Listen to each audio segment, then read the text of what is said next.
আল্লাহ বলেন ওয়াসসামাই যাতিল বুরুজ, বুরুজ বিশিষ্ট আসমানের কসম, গ্যালাক্সি বিশিষ্ট আসমানের কসম।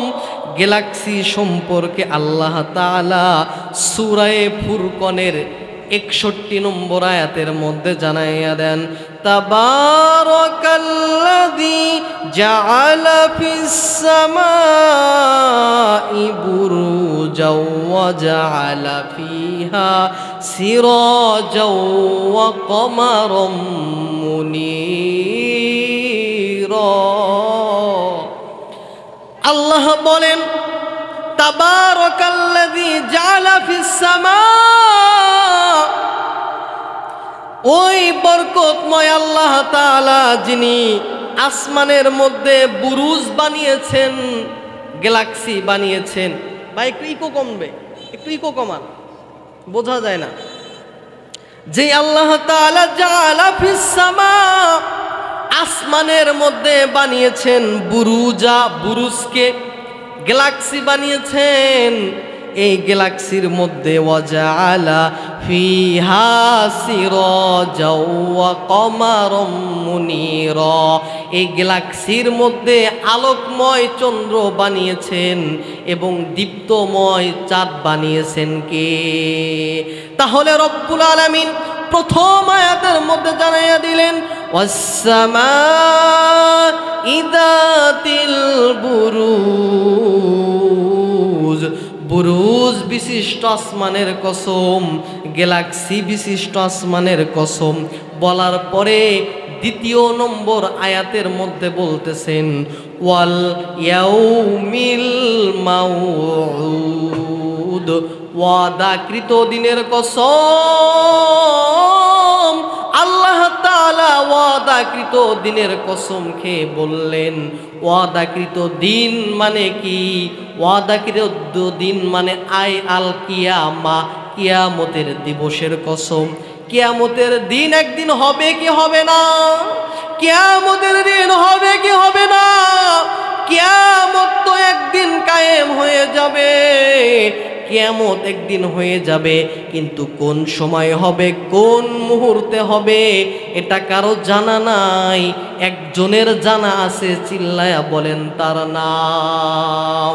আল্লাহ তাআলা এই সম্পর্কে সূরা আহজাবের মধ্যে জানাইয়া দেন আসআলুকান নাসু আনিস সাআ কুল ইন্নামা ইলমুহা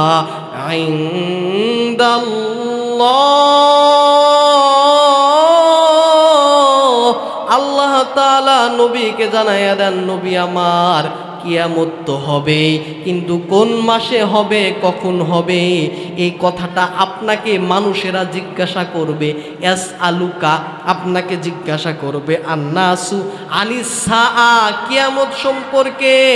আপনি তখন তাদের উত্তর দিয়ে দিবেন কুল ইন্নামা ইলমুহা ইনদাল্লাহ, এই কিয়ামতের খবর জানা আছে, চিল্লায়া বলেন তার নাম। কিয়ামত একদিন হয়ে যাবে, কিন্তু কিয়ামত কিভাবে হবে? আল্লাহ তাআলা একজন ফেরেশতা সৃষ্টি করে রেখেছেন, নাম হলো ইসরাফিল ফেরেশতা। ইসরাফিল ফেরেশতা জন্মের পর থেকেই, সৃষ্টির পর থেকেই মুখের সাথে একটা শিঙ্গা নিয়ে আছে আর কান পেতে আছে। কখন আল্লাহ অর্ডার করবে, আল্লাহ অর্ডার করার সাথে সাথে প্রথমবার ফুৎকার মারবে। প্রথম ফুৎকারের সাথে সাথে দুনিয়াটা নিঃস্ব হয়ে যাবে, দুনিয়াটা শেষ হয়ে যাবে, দুনিয়াটা ধ্বংস হয়ে যাবে। তাই তো আল্লাহ তাআলা সূরা হাক্কর 13 নম্বর আয়াতের মধ্যে বলেন ফাইদা নুফিখা ফিস সূরি নাফখাতু ওয়াহিদা, যখন ফেরেশতা ফাইদা, যখন নুফিখা ফিস সূর, যখন ফেরেশতা সিংহায় একটা ফুৎকার মারবে, ফুৎকার মারার সাথে সাথে ওহুমিলাতিল আরদু ওয়াল জিবালু দাক্কাতাও, তখন পাহাড়গুলো দুনিয়াগুলো সব কিছু একাকার হয়ে যাবে। বড় বড় পাহাড় দেখতেছেন, বড় বড় বিল্ডিং দেখতেছেন, এই বিল্ডিংগুলো বিল্ডিং থাকবে না, বরং হুমিলাতিল আরদু, জমিনের মধ্যে ডুবে যাবে। জমিনের মধ্যে সব কিছু ডুবে শেষ হয়ে যাবে। শুধু তাই নয়, সূরা মুজাম্মিলের মধ্যে আল্লাহ বলেন, ইয়াউমা তারজুফুল আরজু ওয়াল জিবাল ওয়া কানাতিল জিবালু কাসিবাম মাহিলা। আল্লাহ বলেন, এ বান্দা শুধু তাই নয়, এই পাহাড়গুলো জমিনের মধ্যে ধসে ধসে পড়ে যাবে।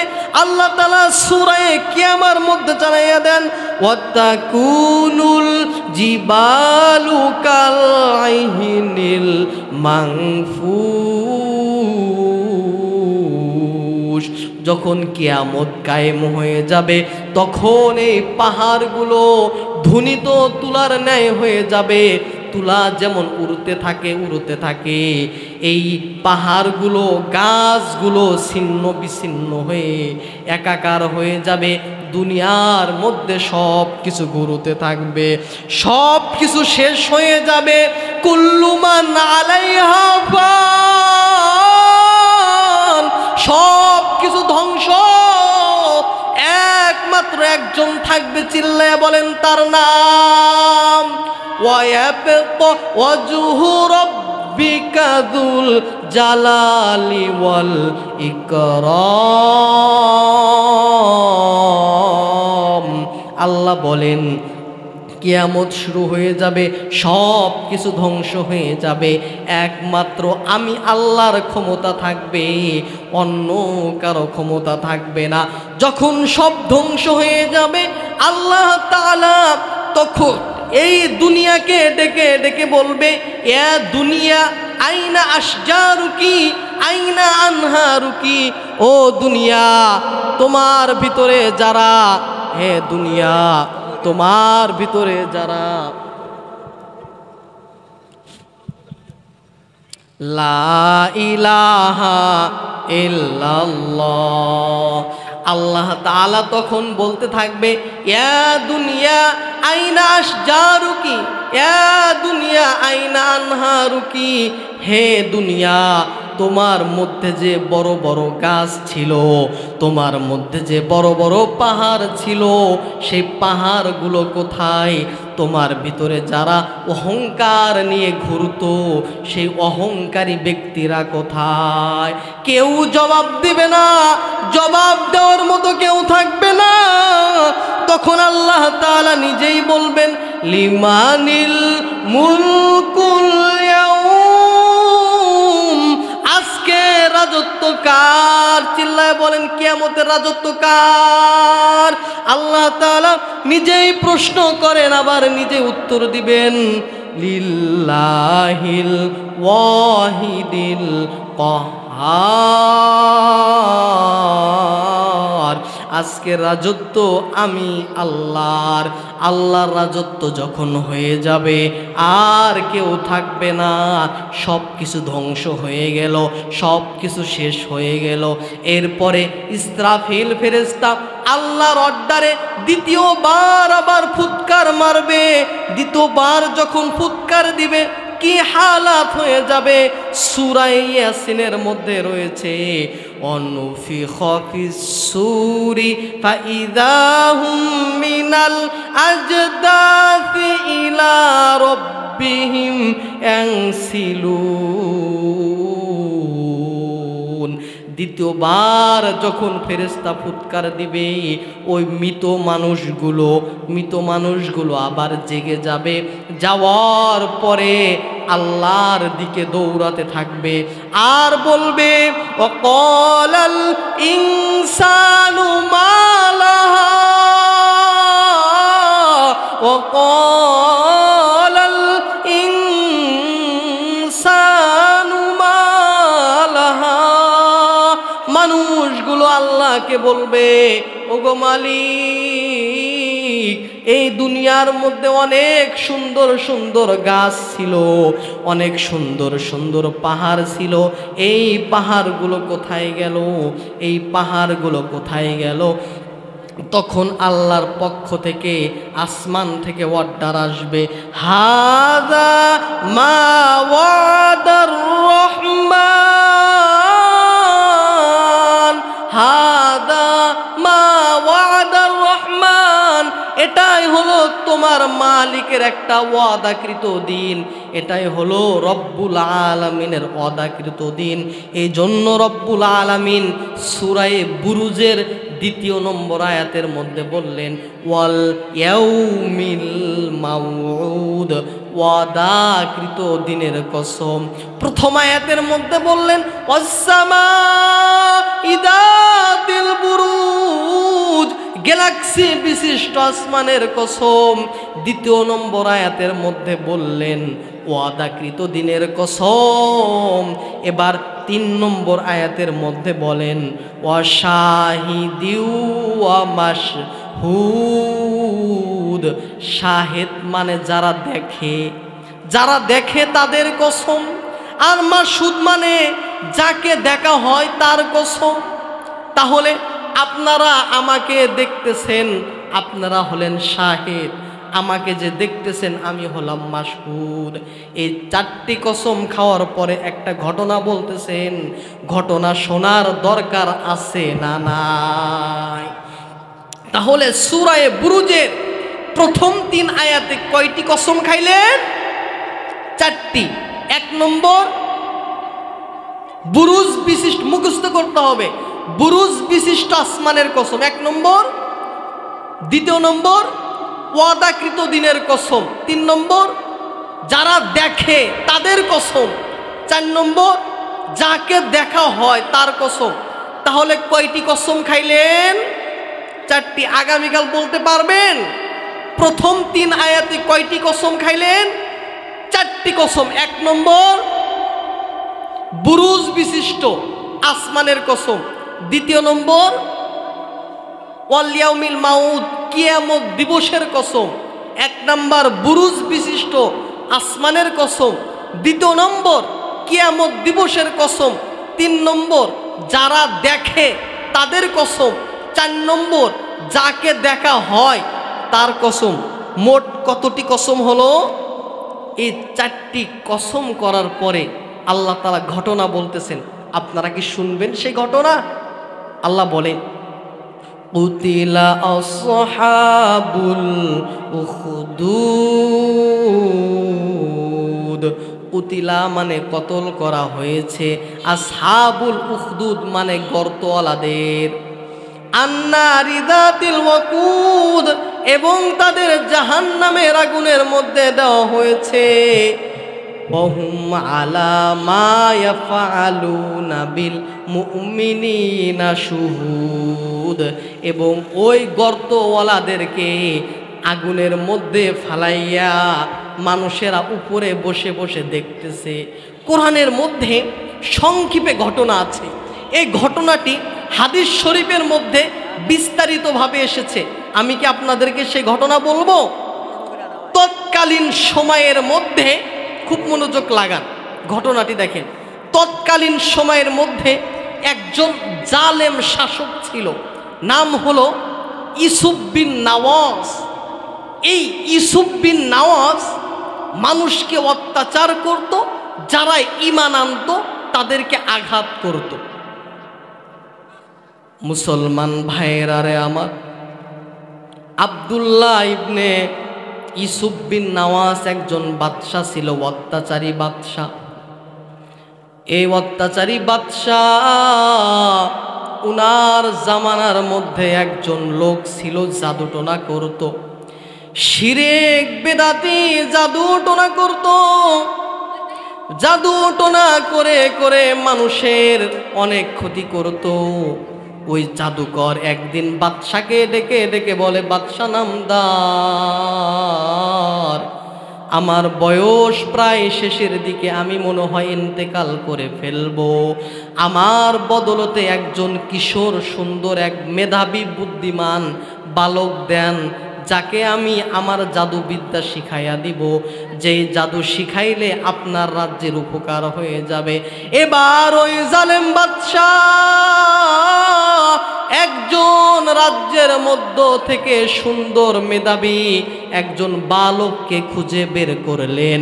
বের করার পরে বললেন, ও যুবক, তুমি ওই পাদ্রীর কাছে গিয়ে, জাদুকারের কাছে গিয়ে জাদু শিখবা।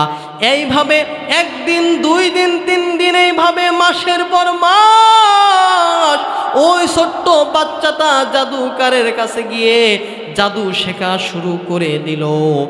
আর একদিন রাস্তার মধ্যে দেখে কে যেন আল্লাহ আল্লাহ জিকির করতেছে। ওই ছোট্ট বাচ্চাটা ওই যে আল্লাহ আল্লাহ জিকির করতেছে তার কাছে কিছু সময় বসে গেল। বসার পরে বলতেছে, তুমি কি বলো, আমি একটু শুনতে চাই। এবার ওই নেককার বুজুর্গ ব্যক্তি আল্লাহ আল্লাহ রাসূলের দাওয়াত দেয়। আর যে পাদ্রী ছিল সে তো কুফুরির কথা বলে, গুনার কথা বলে, শিরিকের কথা বলে। এবার ছোট্ট বাচ্চা বুঝতে পারে না কোনটা সঠিক আর কোনটা ব্যাঠিক, এটা বুঝতে পারে না। ঘটনাক্রমে একদিন রাস্তা দিয়ে কোথাও একদিন যাচ্ছে, রাস্তা দিয়ে যাইতে যাইতে দেখে যে অনেকগুলো মানুষ দাঁড়িয়ে আছে, অনেকগুলো মানুষ দাঁড়িয়ে আছে। ছোট্ট বাচ্চাটা বলতেছে, আপনারা এখানে কেন দাঁড়িয়ে আছেন? বলতেছে, সামনে একটা বাঘ আছে, বাঘের কারণে আমরা যাইতে পারতেছি না। তখন ছোট্ট বাচ্চা ডেকে ডেকে বলে, আমি যদি বাঘ সরাইতে পারি কিনা একটু দেখি। তখন ছোট্ট বাচ্চা আল্লাহর কাছে ডেকে ডেকে বলে, ওগো মালিক, ওগো দয়ার আল্লাহ, আজকে আমি এক আল্লাহওয়ালার থেকে আল্লাহওয়ালার কথা শুনলাম, আবার এক ইহুদি পাদ্রী থেকে কুফুরির কথা শুনলাম। যদি তোমার কথা সত্য হয়ে থাকে, যদি তোমার দিন সত্য হয়ে থাকে, তাহলে আমি একটা পাথর নিক্ষেপ করলাম, তুমি এই বাঘটাকে সরাইয়া দাও। আর তোমার দিন যদি সত্য না হয় তাহলে বাঘ যেন এখানেই থেকে যায়। বলেন তো, বাঘ কথা শুনে কার? বাঘ কথা শুনে আল্লাহর। ওই ছোট্ট বাচ্চাটা যখন একটা কঙ্কর নিয়ে, পাথর নিয়ে ওই বাঘের দিকে আক্রমণ করলো, তখন বাঘটা আল্লাহর রাস্তায় চলে গেল। বাঘটা চলে যাওয়ার সাথে সাথে ওই আল্লাহ ওয়ালির কথা শুনিয়া ছোট্ট যুবকের কাছে সবাই চলে আসলো। আসার পরে বলতেছে, আমরা অনেক সময় হলো এই বাঘটাকে সরানোর জন্য অনেক চেষ্টা করতেছি, কিন্তু কোনোভাবেই সরাইতে পারতেছি না। তুমি কি এমন পড়ছো যা পড়ার কারণে তোমার কথা শুনিয়া বাঘটা চলে গেল? তখন ওই ছোট্ট বাচ্চা বলতেছে, এটা দুনিয়ার কোনো ক্ষমতা নয়, একজনের ক্ষমতা। চিল্লায়া বলেন তার নাম। এইভাবে একদিন ওই বাচ্চার কথা বলতেছিলাম, ওই জালেম বাচ্চার নিকটে একজন উজির ছিল, যে উজিরের চোখ অন্ধ ছিল, চোখে দেখতে পারতো না। একদিন ওই ছোট্ট বাচ্চার কাছে বলতেছে, ও বাচ্চা, তুমি কি আমার চক্ষু ভালো করে দিতে পারবা কিনা? বলে, আমি করতে পারবো না, কিন্তু একজন আল্লাহ আছেন, আমি যদি দোয়া করি মনে হয় আল্লাহ তাআলা ভালো করে দিবে। ওই উজির বলতেছে, ঠিক আছে, তাহলে দোয়া পড়ে দাও, আমার যেন চোখটা ভালো হয়ে যায়। ছোট্ট বাচ্চাটা দোয়া পড়ে দিয়েছে, ওই উজিরের চোখ ভালো হয়ে গিয়েছে। চোখ যখন ভালো হয়ে গিয়েছে, উজিরটা ওই দরবারের মধ্যে চলে যায়। চলে যাওয়ার পরে বাদশাহ ডেকে ডেকে বলে, ও আমার উজির, তোমার চোখ তো অন্ধ ছিল, তোমার চোখ কিভাবে ভালো হয়ে গেল? এবার উজির ডেকে ডেকে বলে, রে বাদশাহ, এই কথা বলা যাবে না, বলা যাবে না। বলে কেন বলা যাবে না? বলে যে এটা দুনিয়ার কেউ ভালো করতে পারে নাই, আমার মালিক আমাকে ভালো করে দিয়েছে। বলি সুবহানাল্লাহ। এবার বাদশা ডেকে ডেকে বলে, ও উজির, আমি তো তোমার মালিক, আমি তো তোমার খোদা, আমি তো সব কিছু করতে পারি, আমি তো তোমাকে ভালো করি নাই। আবার তোমার কোন রব, কোন মালিক ভালো করে দিল আমাকে জানাইয়া দাও। তখন ওই উজির ডেকে ডেকে বলতেছে, আপনি যেই ছোট্ট বাচ্চাটাকে বিদ্যা বুদ্ধি শেখার জন্য অর্ডার করেছিলেন, ওই ছোট্ট বাচ্চা আমাকে কি বলে যেন ফু দিয়েছে, ফু দেওয়ার সাথে সাথে আমার চোখ ভালো হয়ে গিয়েছে। বলে সুবহানাল্লাহ। এবার বাদশার মাথা গরম, বাদশা ডেকে ডেকে বলে, ওই ছোট্ট বাচ্চাকে ডেকে আমার কাছে নিয়ে আসো। যখন ওই ছোট্ট বাচ্চাকে বাদশার কাছে আনা হইল, তখন ছোট্ট বাচ্চা বলতেছে, এটা দুনিয়ার কোনো মানুষের কালাম না, এটা হলো একমাত্র আল্লাহর কালাম। শিখলা। এখন মাথা যখন গরম হয়ে গিয়েছে, তখন এলাকার মানুষদের বলতেছে, ছোট মানুষ, কিছু ভয় দেখালে মনে হয় আল্লাহর কথাগুলো ভুলে যাবে, ভয় দেখালে মনে হয় আল্লাহর কথাগুলো ভুলে যাবে।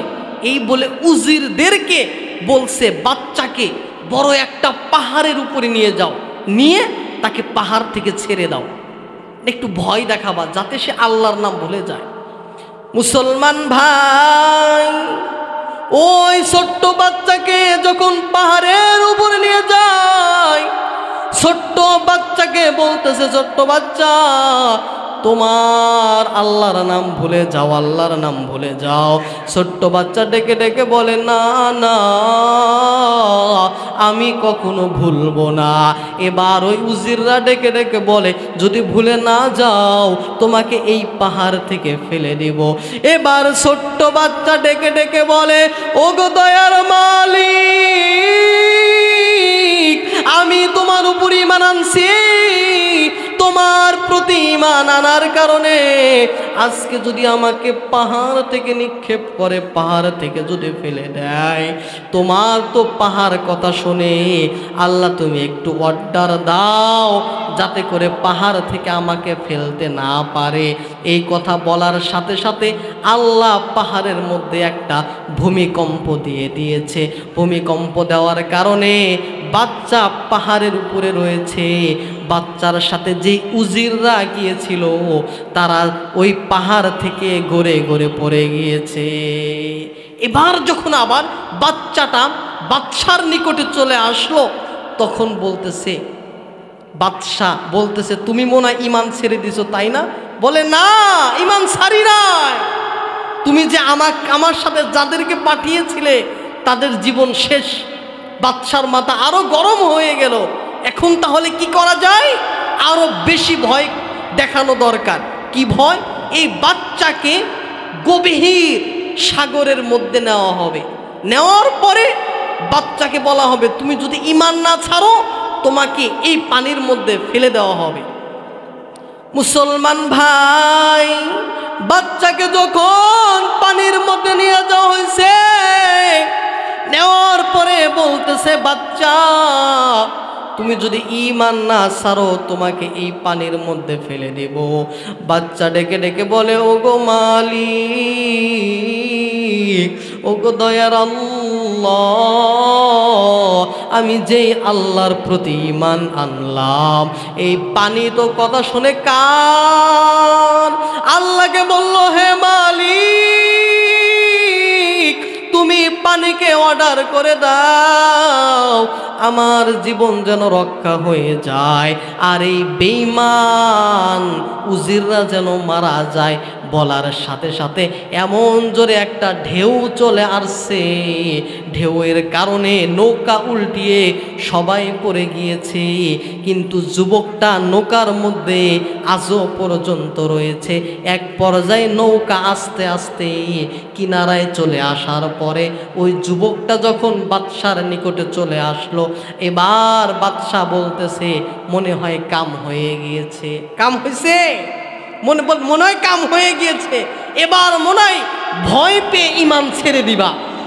তখন বাচ্চা বলে না, আমার সাথে যাদেরকে পাঠিয়েছিলে তারা শেষ, আমাকে মারতে পারবা না। আমাকে যদি মারতে চাও তাহলে 3টা কাজ করতে হবে। বলে কি কাজ? 1 নম্বর হইল অনেক বড় সমাগম মানুষ ডাকতে হবে, হাজার হাজার মানুষের সামনে আমাকে মারতে হবে। 2 নম্বর আমাকে শুলের উপরে চড়াইতে হবে। 3 নম্বর একটা দোয়া বলতে হবে, বিসমিল্লাহি রব্বি হাযাল গুলাম। এই দোয়াটা পরে আমাকে তীর মারবা, আমি মরে যাব। বাস, বাচ্চার কথা শুনে বাদশাহ হাজার হাজার মানুষকে ডাকলেন, একটা শুলের উপরে চড়াইলেন, বিসমিল্লাহি রব্বি হাযাল গুলাম বলে তীর মারলেন, সাথে সাথে মারা গেল। সুবহানাল্লাহ।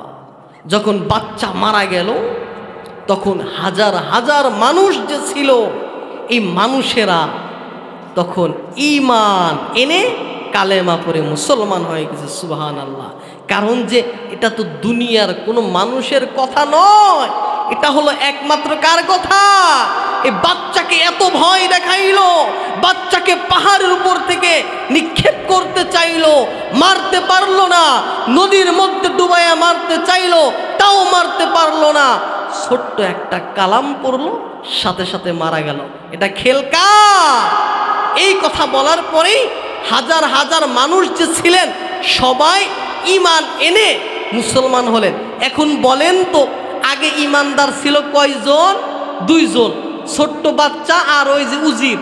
চোখ যে ভালো হইল, ছোট্ট বাচ্চাকে মারার কারণে কতজন মানুষ ঈমান আনলো? হাজার হাজার মানুষ। হাজার হাজার মানুষ ঈমান আনলে বাদশার মাথা কি ঠিক থাকবে না নষ্ট হবে? তখনই নষ্ট হবে। তখনই বাদশা বলল, এই যে আমি আবার তাফসিরে চলে আসলাম, কুতিলা আসহাবুল উখদুদ আন-নারি যাতিল ওয়াকুদ। এই যে হাজার হাজার মানুষ যে ঈমান নিয়ে আসছে, তোমরা গর্ত খনন করো। গর্ত আমরা হাইশাল বলি না, হাইশাল, ছোট্ট হাইশাল। বলো তোমরা বড় বড় গর্ত খুঁড়ে থাকো, এই গর্তের মধ্যে আগুন জ্বালাও। আন-নারি যাতিল ওয়াকুদ, আগুন জ্বালিয়ে দাও।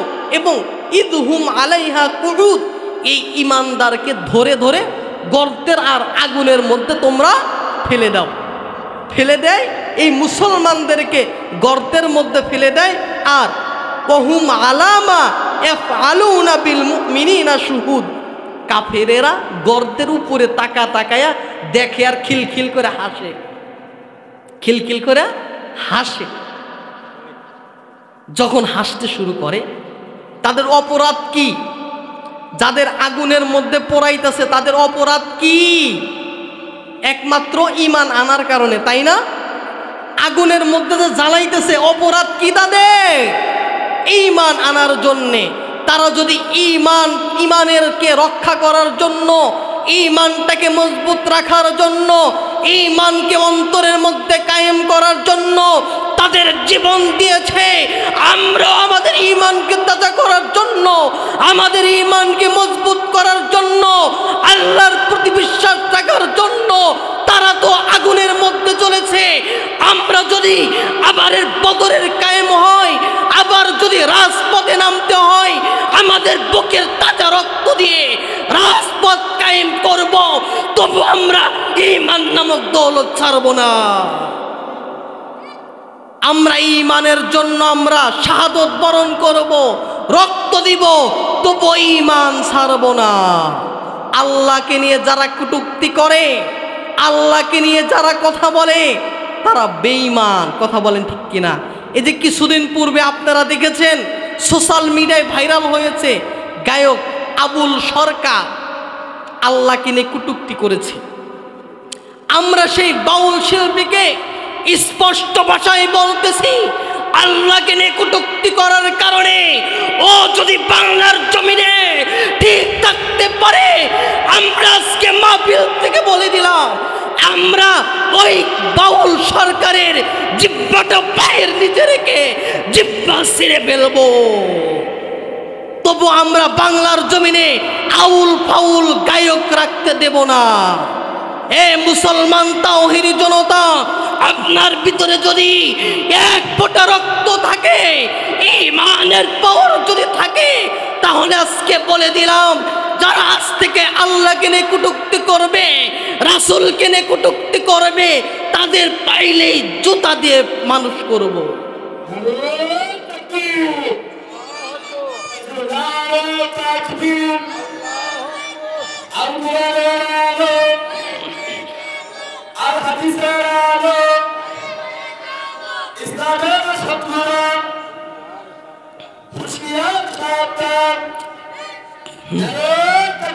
প্রিয় ভাইয়েরা, প্রিয় ভাইয়েরা, কিছুদিন পূর্বে, বছর খানিক পূর্বে ছাত্রদের আন্দোলনের কারণে মানুষ তো পালানোর জন্য রাস্তা খুঁজে পেয়েছে। ছাত্রদের আন্দোলনের কারণে বাংলার জমিন থেকে পালিয়ে অন্য রাষ্ট্রে গিয়েছে। আজকে মাহফিল থেকে বলে যাচ্ছি, যদি কোনো কুলাঙ্গার আল্লাহর নামে কথা বলে, আল্লাহর নামে কটূক্তি করে, বাংলার জমিন কেন, ইন্ডিয়া কেন, বিশ্বের মধ্যে পালানোর কোনো জায়গা পাবে না। ইঁদুর পালানোর জন্য গর্ত খুঁজে পাবে, বেঈমানেরা পালানোর জন্য কোনো জায়গা পাবে না।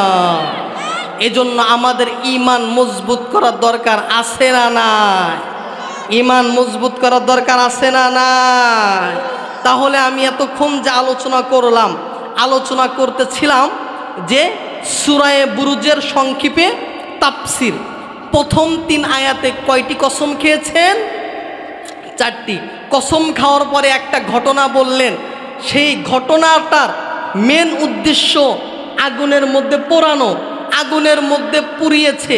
কারণ কি? আল্লাহর প্রতি ঈমান আনার কারণে।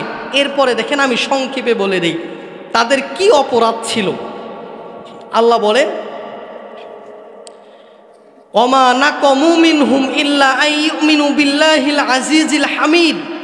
তাদের একমাত্র দোষ হলো, অপরাধ হলো আল্লাহর প্রতি ঈমান এনেছে। আনার কারণে তাদেরকে জাহান্নামের আগুনের মধ্যে লিপ্ত করেছে। এরপরে দেখেন, আগুনের মধ্যে যে লিপ্ত করছে, এটা আমাদের সুসংবাদ নাকি দুঃখের সংবাদ? দুঃখের সংবাদ না? আল্লাহ তাআলা এবার সুসংবাদ শোনাইতেছেন। আপনারা শুনবেন না সুসংবাদ?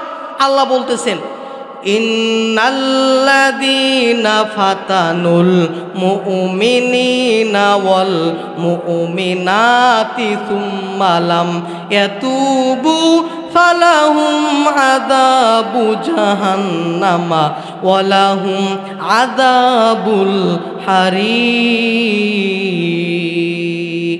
যারা এই ঈমানদারকে কষ্ট দিল, যদি তারা তওবা না করে, তাদের জন্য রয়েছে কঠিন জাহান্নাম। আর যারা তওবা করবে, ঈমানের জন্য মায়ের খাবে, কষ্ট করবে, তাদের জন্য সংবাদ, ইন্নাল্লাযীনা আমানু ওয়া আমিলুস সলিহাতি লাহুম জান্নাতুন তাজরি মিন তাহতিহাল আনহার যালিকাল ফাউজুল কাবীর। আল্লাহ বলেন, ইন্নাল্লাযীনা আমানু ওয়া আমিলুস সলিহাত, যারা এই ঈমানের উপরের থেকে মায়ের খাবে, কষ্ট করবে, তবু তারা ঈমান আনবে আর নেক আমল করবে, তাদের জন্য রয়েছে তাজরি লাহুম জান্নাতুন, তাদের জন্য রয়েছে জান্নাত। বলি সুবহানাল্লাহ। কেমন জান্নাত? তাজরি মিন তাহতিহাল আনহার, জান্নাতের নিচ দিয়ে, তল দেশ দিয়ে নদী প্রবাহিত হয়েছে। সুবহানাল্লাহ। এটাই হলো তাদের জন্য সফলতা। এরপরে আল্লাহ তা বলতেছেন, ইন্না বাতশা রাব্বিকা লাশাদীদ। আল্লাহ বলতেছেন, ও দুনিয়ার মানুষেরা, আল্লাহর ধরা হলো পাকড়াও।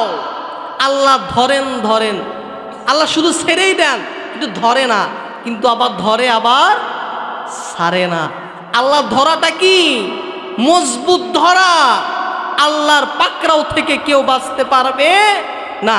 বেঈমানেরা যতই মাথাচাড়া দেখ না কেন, আলেমদের প্রতি কষ্ট দেখ না কেন, ইসলামের বিরুদ্ধে কষ্ট দেখ না কেন, ইসলামের বিরুদ্ধে দেখো যতই করুক না কেন, আল্লাহ তাদেরকে টুটি ধরে জাহান্নামের মধ্যে দিয়ে দিবে। কথা কি ঠিক বললাম নাকি ব্যাঠিক বললাম? এরপরে দেখেন আল্লাহ কি বলেন, ইন্নাহু হুয়া ইবদি ওয়া ইউঈদ। এটাই হলো আল্লাহর সঠিক সিদ্ধান্ত। ওয়া হুয়াল গফুরুল ওয়াদুদ। আল্লাহ হলেন দয়ালু, ক্ষমাশীল। আল্লাহর মতো দয়ালু আর কেউ নাই, আল্লাহর মতো ক্ষমাশীল আর কেউ নাই। এরপরে বলতেছেন যুল আরশিল মাজিদ। তিনি হলেন আরশের মালিক। আরশের মালিক কে? আল্লাহ ছাড়া আর কেউ আছে? আর কেউ আরশের মালিক নয়। ফাআলুল লিমা ইউরিদ। আল্লাহ যা চান তাই করেন। আল্লাহ যা চান সেটাই করেন। আল্লাহর বিরোধিতা কেউ করতে পারবে? আল্লাহ যা চান সেটাই করবেন। এরপরে দেখেন আল্লাহ কি বলেন, হাল আতাকা হাদিসুল জুনুদ ফিরআউনা ওয়া সামুদ। হাল আতাকা হাদিসুল জুনুদ। এবার হলো ঘটনা ফেরাউন এবং সামুদের। ফেরাউন এবং সামুদের ঘটনা মানে হলো, একটু কান লাগান, একটু কান লাগান, শুরু থেকে বোঝেন। সামুদ জাতিকে, ফেরাউনকে ধ্বংস করেছে কে? ফেরাউনের ক্ষমতা কম ছিল না বেশি ছিল? বেশি ছিল না? ফেরাউন, আল্লাহ তাআলা বলতেছেন ফেরাউন যত অত্যাচার করেছে, নবীদের উপরে আঘাত করেছে, মুসলমানের উপরে আঘাত করেছে, আসিয়াকে কষ্ট দিয়েছে, হাজার ক্ষমতা থাকার পরেও আমি ফেরাউন এবং সামুদকে পানির মধ্যে ডুবে মেরেছি। আর এই যত আউল ফাউল কাফের মুশরিকরা আছে তাদেরকে তো ব্যাপারই না। কথা বলেন ঠিক কিনা? আল্লাহ যদি ফেরাউনের মতো বেঈমানকে যদি লাঞ্ছিত করে দুনিয়া থেকে তাকে পানির মধ্যে ডুবে ডুবে মারতে পারেন, এ দুনিয়ার টুটা ফাটা ছোট কাফেরদের মারতে আল্লাহর কষ্ট হবে? আল্লাহ বলছেন বান্দা তোমাদের কোনো ভয় নাই, তোমাদের কোনো টেনশন নাই, আমি আল্লাহ তোমাদের সহযোগিতায় আছি। এরপরে দেখেন আল্লাহ তাআলা বলতেছেন বালিল্লাযীনা কাফারু ফি তাকযীব আল্লাহু মিন ওয়ারাইহিম মুহীত। বালিল্লাযীনা কাফারু ফি তাকযীব। এই কাফেরেরা তো হলো মিথ্যাবাদী। যারা কাফের, যারা কাফের তারা তো একদম মিথ্যাবাদী, একদমই মিথ্যাবাদী তারা, তাদের কথা সঠিক নয়। এরপরে বলতেছেন আল্লাহু মিন ওয়ারাইহিম মুহীত। তারা যদিও মিথ্যাবাদী হোক না কেন, আল্লাহ তাআলা তাদের বেষ্টন করে রেখেছেন, মানে তাদেরকে পাকড়াও করবেন কিন্তু করতেছেন না। যখন কোনো মানুষ ঘুড়ি উড়ায়, ঘুড়ি আকাশে চলে যায় না, এর মানে কি সে চলে গিয়েছে নাকি কাঠিটা ওই লোকের কাছে রয়েছে? কাঠিটা নিজের কাছে থাকে, শুধুমাত্র সাময়িকের জন্য সময় দিয়েছে ওরার জন্য, কিন্তু দিন শেষে আবার হাতে চলে আসতে হবে। আল্লাহ বলতেছেন আল্লাহু মিন ওয়ারাইহিম মুহীত। এই গোলামেরা তোমরা যতই অন্যায় অপরাধ নির্যাতন যতই করো না কেন, আমি আল্লাহর আযাব তোমাকে বেষ্টন করে রাখতেছি। এরপরে শেষের 2 আয়াতে বলতেছেন বাল হুয়া কুরআনুম মাজিদ। ও টাঙ্গাইলের মুসলমান, ও চরধুলির মুসলমানেরা, এটা মুফতি রবিউল ইসলাম আহমদীর কোনো কথা নয়। সিরাজগঞ্জ থেকে এক বক্তা ছিল, এতক্ষণ যে ওয়াজ করলো, এটা তার কথা নয়, বরং বাল হুয়া কুরআনুম মাজিদ, এটা হলো কুরআনুম মাজিদের কথা। এরপরে এই কোরআনের বাড়ি কোথায়? কোরআনটা বলেন ফি লাওহিম মাহফুজ। এই কোরআনটা আমি আল্লাহ হেফাজত করেছি। এই কথাকে কখনো বাদ দেওয়া যাবে? আল্লাহ বলেন আমি তো হেফাজত করে রেখেছি, এই কথাকে বাদ দিতে পারবে না। তাহলে এতক্ষণ আমি যা আলোচনা করতেছিলাম আবারও আপনাদেরকে বলতেছি, সূরাতুল বুরুজের তাফসীর প্রথম 3 আয়াতে কয়টি কসম খেয়েছেন? 4টি। 1 নম্বর কিসের কসম খাইছেন? আসমানের কসম, গ্যালাক্সির কসম। 2 নম্বর কিয়ামত দিবসের কসম খেয়েছেন। বাবারা একটু মুখস্থ করে ফেলেন যাতে আগামীকাল বলতে পারেন যে আমরা সূরা বুরুজ অনেক শুনেছেন, অনেক নামাজের মধ্যে শুনেছেন, কিন্তু কি বলে এটা আর জানেন না। অন্তত আজকে তো বুঝতে পারলেন আল্লাহ সূরার মধ্যে কি বলেছেন। আবার বলতেছি, প্রথম 3 আয়াতে কতটি কসম খাইছেন? 4টি। 1 নম্বর আসমানের কসম, 2 নম্বর কিয়ামত দিবসের কসম, 3 নম্বর যারা দেখে তাদের কসম। মানে হইল ওই যে আগুনের মধ্যে ফালাইয়া ফালাইয়া উপরে যে বসে বসে দেখতেছিল তাদের কসম। আর 4 নম্বর হলো ওই যারা আগুনে পড়তেছে দৃশ্য, এই দৃশ্যের কসম খেয়ে একটা ঘটনা বললেন। সেই ঘটনার মূল হলো যারা ঈমান আনবে, যারা ইসলামের পথে চলবে তাদেরকে কষ্ট করতেই হবে। এখন এই সূরাটা কোন সময় নাজিল হয়েছে এটা জানার দরকার আছে না নাই? এটা জানার দরকার আছে। মুসলমান ভাইয়েরা রে আমার, এই সূরাটা কোন সময় নাজিল হয়েছে এবার একটু শুনে আসি। আল্লাহ তাআলা এই সূরাটি বর্ণনা করেছেন মক্কা নগরীতে।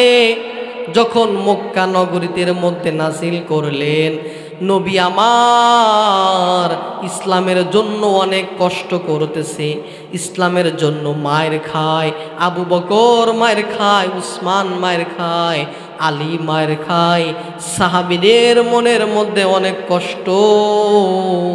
আহারে, ইসলাম আনার কারণে আমাদের কত কষ্ট সহ্য করতে হয়, আমাদের কত মায়ের খেতে হয়, ইসলাম আনার কারণে আমাদের কত নিপারণ, কত নির্যাতন সহ্য করতে হয়। মনে মনে কষ্ট করে বসে আছে। আল্লাহ তাআলা তখন হাবিবের উপরে এই সূরাটা নাজিল করে দিলেন। ও হাবিব আমার, একটা নয়, দুইটা নয়, 4টি কসম খেয়ে বললেন, ও নবী, শুধু আপনিই মায়ের খান নাই, আপনার সাহাবীরা মায়ের খায় নাই, বরং আপনার পূর্বেও যারা ঈমান এনেছে তারাও ঈমানের জন্য, ইসলামের জন্য মায়ের খেয়েছে। কথা বলেন ঠিক কিনা? এই জন্য মুসলমান ভাই, কথাগুলো মনোযোগ দিয়ে শোনো, অন্তরের কান্দে শুনে নাও। ওই আল্লাহকে ভয় করে যাও। ওই আল্লাহকে যদি ভয় করে চলতে পারো, বিনিময় তোমার নাম হবে জান্নাতি। বলে কেমন জান্নাতি? আল্লাহ তাআলা সূরা কাহফের মধ্যে বলেন, ইন্নাল্লাযীনা আমানু ওয়া আমিলুস সলিহাতি কানাত লাহুম জান্নাত। আল্লাহ বলেন, যারা ঈমান আনবে, নেক আমল করবে, তাদের জন্য রয়েছে জান্নাত। বলে সুবহানাল্লাহ। প্রধান অতিথির আগমন, প্রধান মেহমানের আগমন।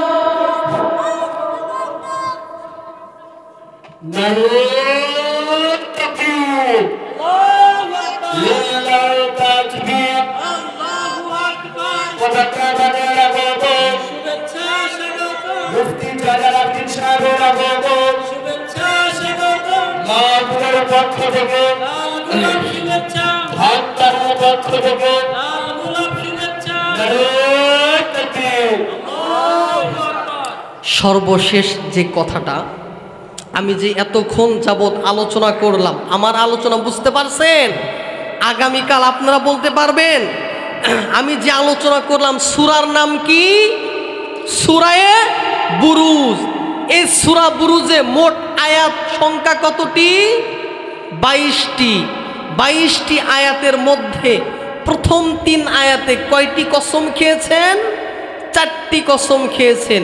4টি কসম খাওয়ার পরে একটা ঘটনা বললেন। কিসের ঘটনা? ঈমান আনার কারণে তাদেরকে জাহান্নাম, আগুনের মধ্যে পুড়িয়েছে। যাদেরকে আগুনের মধ্যে পোড়াইলো, এটাই কি শেষ? নাকি তারা যদি ঈমান আনে, নেক আমল করে, তাদের জন্য কি রয়েছে? জান্নাত।